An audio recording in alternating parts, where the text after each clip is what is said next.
Hi hello welcome to you my YouTube channel. நாங்கள் இன்றைக்கி mutton கறி எப்படி செய்கிறேன்னு பார்ப்போம்.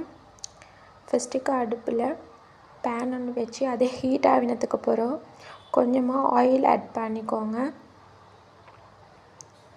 ஆயில் நல்லா ஹீட் ஆகினதுக்கு அப்புறம் அண்ட் அதில் கொஞ்சமாக கிராம்பு பட்டை அண்ட் கொஞ்சமாக ஏலக்காய் 2 ஆட் பண்ணி அதுவும் நல்லா பொரிஞ்சு வந்ததுக்கு அப்புறம் இஞ்சி பூண்டு பேஸ்ட் ஆட் பண்ணுங்க. அண்ட் அதில் பச்சை வாசம் போனதுக்கு அப்புறம் ஆனியன் ஆட் பண்ணுங்க. அண்ட் ஆனியன் டக்குண்டு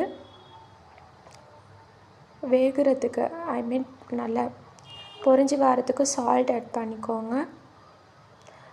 அப்போ ஆனியன் டக்குண்டு வெந்துடும், அப்படின்னா நல்லா பொரிஞ்சு வந்துடும்.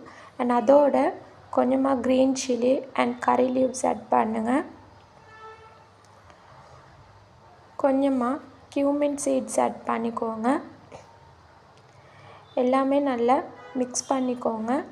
இதெல்லாம் நல்லா பச்சை வாசம் போனதுக்கு அப்புறம் அதோட டொமேட்டோ ஆட் பண்ணிக்கோங்க. நல்லா பழுத்த தக்காளியாகவே பார்த்து ஆட் பண்ணிக்கோங்க. ஓணுமெண்டா இதை நல்லா பிளெண்ட் பண்ணி அரைச்சி கூட ஆட் பண்ணிடும். பட் நான் இன்றைக்கி அரைக்கல்ல, ஃபுல்லாகவே இப்படி கட் பண்ணியே ஆட் பண்ணேன். அண்ட் அதோட கொஞ்சமாக கொரியாண்டர் பவுடர், கொத்தமல்லி தூள் கொஞ்சம் ஆட் பண்ணிக்கோங்க. அண்ட் அதோட கொஞ்சமாக mutton masala and chilli powder add பண்ணிக்கோங்க. அண்ட் அதோட கரம் மசாலா ஆட் பண்ணிக்கோங்க. விருப்பமெண்டா மட்டும் கரம் மசாலா ஆட் பண்ணிக்கோங்க. இது நான் ஹோம்மேட் செஞ்ச கரம் மசாலா, அது கொஞ்சமாக ஆட் பண்ணேன். ஆட் பண்ணிவிட்டு இதுக்கு கொஞ்சமாக தண்ணி ஊற்றிக்கோங்க. ஏனெண்டா நல்லா ட்ரை ஆகிக்குது. அடுப்பு லோ ஃப்ளேமில் வச்சு கொஞ்சமாக தண்ணி ஊற்றிக்கோங்க. இதை நல்லா மிக்ஸ் பண்ணிவிட்டு ஒரு 2-3 மினிட்ஸ் நல்லா மூடி வச்சுக்கோங்க. அப்போ தான் இது நல்லா இந்த ஃப்ளேவர்ஸ் எல்லாம் இந்த மசாலெல்லாம் நல்லா மிக்ஸ் ஆகும்.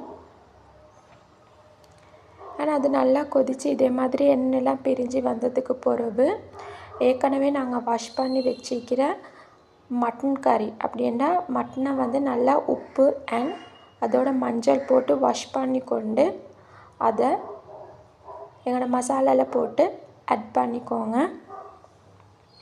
ஆட் பண்ணிவிட்டு இது நல்லா மிக்ஸ் பண்ணிக்கோங்க. மிக்ஸ் பண்ணி ஒரு 2-3 மினிட்ஸ் மூடி வைங்க. தண்ணி ஆட் பண்ணாமலே கொஞ்சம் மூடி வச்சுக்கோங்க.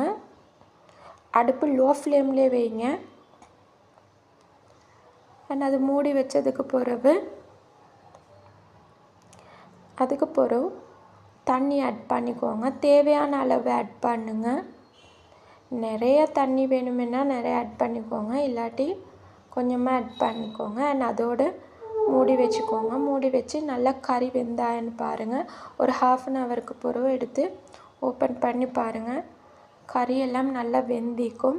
அவ்வளோதான், எங்களோட மட்டன் கறி ரெடி. நீங்களும் ஹோமில் ட்ரை பண்ணி பாருங்கள். அண்ட் இந்த வீடியோ பிடிச்சிருந்தால் லைக் பண்ணுங்கள். தேங்க்யூ.